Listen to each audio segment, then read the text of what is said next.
change that has now resulted in malaria now coming back to be on the increase. And of course, the challenge of the digital divide, with 7.6 billion people in the world, 4 billion still have no access to connectivity. So what happened to this 4 billion? This is something that we all need to address. And with the coming of the advances in technology, of course, we now have CRISPR to now edit our genes and essentially have an effect on humanity. So how far do we allow these things to now go about? The rise of the robots will now affect also the workforce. And so what will be now the new challenges that we now have to face? So this is where I think the conference with the strong platform of addressing the 17 challenges of the SDG now becomes a platform for all of us to now discuss these particular issues. Suziman has mentioned that there are more than 140 papers from 14 countries that is here in this room, and we definitely like to hear what you have to say. It's very important that what you have to say from the 14 countries, this is part and parcel of diversity. What will be the solution for that country may be also the solution for our country. So this is where this is a platform where we want to now be able to discuss the matters openly and see how is it that we can move this together as an agenda to face the global challenge. I think many in the room also sometimes not sure what exactly is sustainability. Sustainability is the new buzzword, and everybody seems to be like climbing on the bandwagon to address sustainability. But what exactly is sustainability? So sometimes the concept of sustainability is misinterpreted, and the way we do things may be different from what sustainability is all about. The aim or can be sincere that you want to help, but the way, the approach may not be on the suitable side. So bottom line, this is where we have the main champion for sustainability, which is Tan Sri Zul. That's why we brought him here to set the trend and set the stage for what sustainability is all about. Tan Sri Zul, as you are aware, for all Malaysians, is known as the conscience of higher education, to see whether higher education is the tool to move forward the future generation to now be able to provide, to be able to face the challenges of the 21st century. And this is also a platform. If this is something new to you, then this is also a platform where we want to learn, we want to unlearn, then we want to relearn. And because we now have 14 countries in the room, we would like to co-learn and co-create something together. This is the time and the platform for networking and for getting to know each other so that we can now do something about the earth. The other thing is that we purposely make sure that inside this conference there is the quadruple helix, meaning the government agencies are here, the NGOs are here, the industries are here, and the academia is here. So this is the time where we now want to be able to see, okay, how do we move as a quadruple helix to now be able to address these challenges? I've said to Ziziman, it cannot be just mainly academic conference. It has to be now, this is the time, because the world, with the convergence of knowledge, it is no longer about academia. If you want to provide a sustainable change to the community, it has now to be working with the quadruple helix, and we have to be working together from T0. Not academic doing its own thing and then later you call in the companies or the NGOs to now come in. But if we're going to do that, we will not be creating the sustainable change. So again, there's plenty of unlearning that needs to be done, and even how we approach to provide the solution to the community. As we say, sustainability is a long and bumpy ride. There are many ways to do it. One is what is the problem. Second is the challenge of providing the solution that is available, accessible, affordable, and appropriate to the culture of the people that we want to make that change. First of all, do they really want that change, or do they want something else? So this is where listening to what the needs of the community is now become very important before we at the Ivory Tower decide to provide what is the solution that is best for them. So these are the kind of things that we want to learn, and if anything, work on the quadruple helix before now we now approach the change that is needed by the society themselves.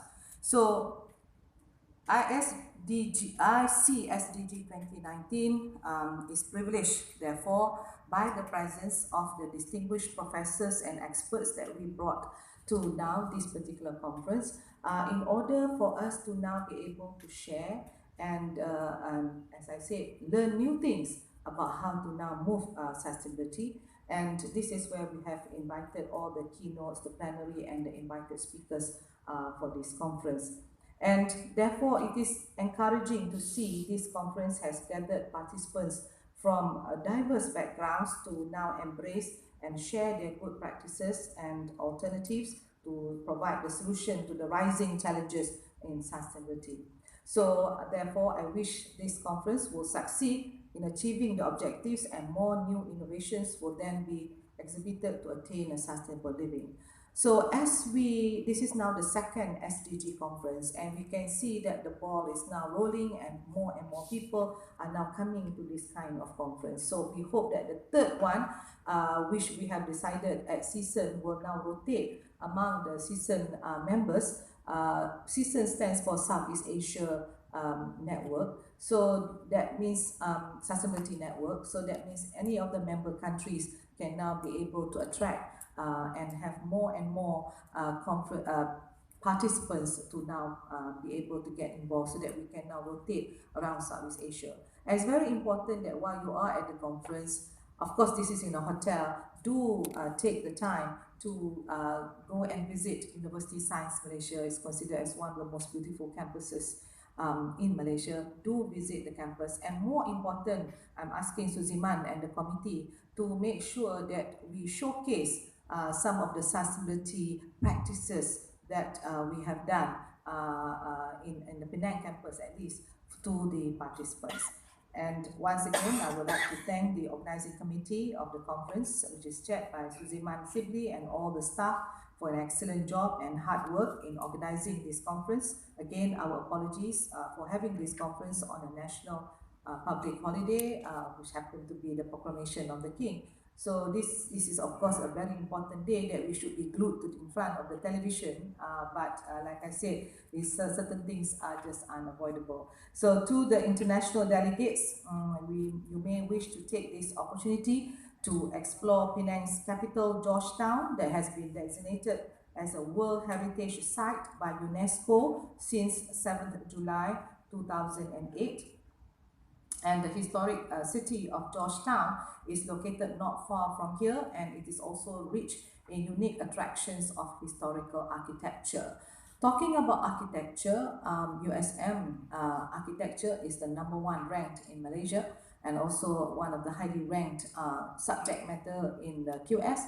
And the reason being that if you watch the video just now, there was a lot of cannons that is now unearthed. This is at Fort Cornwallis. So if you are part of this heritage thingy and you visit the Esplanade, that is the Fort Cornwallis, and you find that we have unearthed 4 of those cannons that belong to the Armada, and also to the various old times that you can now recreate history. But apparently using the GS, we now find that there are more than 700 to 1,000 cannons underneath the Fort Cornwallis. So if you now go there, more and more is being unearthed, and the Penang state government have now changed that. Fort Cornwallis is now being unearthed slowly but surely, but there's a gallery there that you might want to visit. So even the historical state of Georgetown being part and parcel of the World Heritage is also done with the help of University Science Malaysia.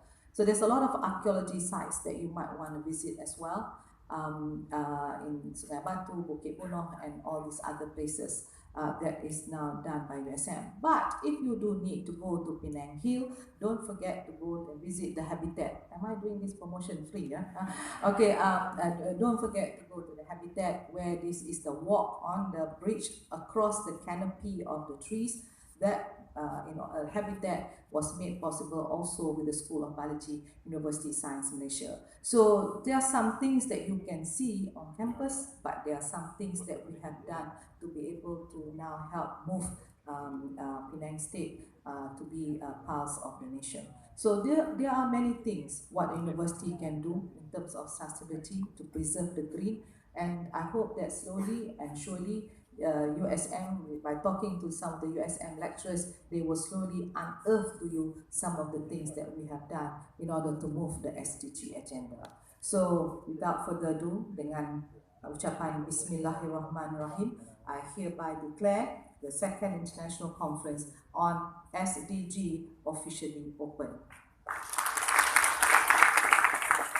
So, ladies and gentlemen, I wish you a great conference. There's a lot of very good speakers, and there's a lot of sharing of best practices that needs to be there, and basically have a very good conference, and I look forward to the deliverables. Thank you very much. Sekian wabillahi taufiq. Wassalamualaikum warahmatullahi wabarakatuh.